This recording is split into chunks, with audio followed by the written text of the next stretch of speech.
certain that ever since you've been in kindergarten, you've learned quite a lot about Martin Luther King Jr. So this should be simply a quick refresher. Martin Luther King Jr. was, of course, a very important civil rights leader, born January 15th, 1929, and died April 4th, 1968. He was a Baptist minister and American political activist, most famous leader by far of the civil rights movement, and also he won the Nobel Peace Prize.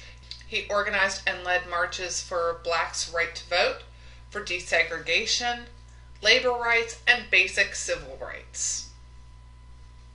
Martin Luther King was also the leader of the Southern Christian Leadership Conference, the SCLC, which was a civil rights organization founded to organize protests and marches designed to gain support for civil rights movement. The organization was committed to mass, nonviolent action.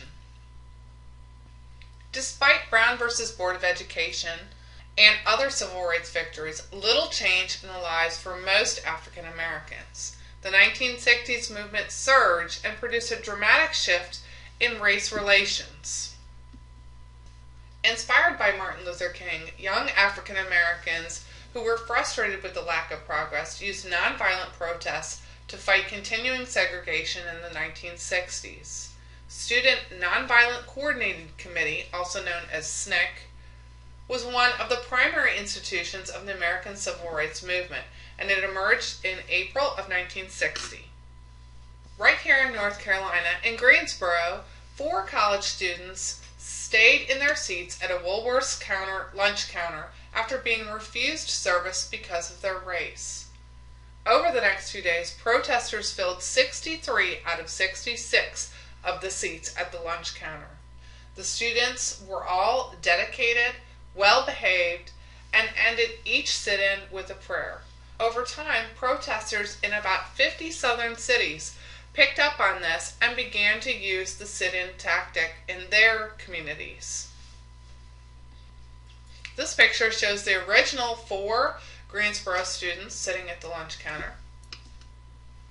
This shows other students who picked up on the sit-in tactic, joined them at the lunch counter, being harassed, and of course food's being poured on them as they sit there. They did not respond to this at all, and as I said earlier, ended each sit-in with a prayer.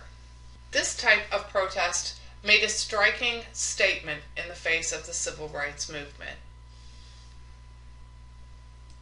That's it for this presentation. We'll talk more about the civil rights movement and the various protests that went with it in class. See you then.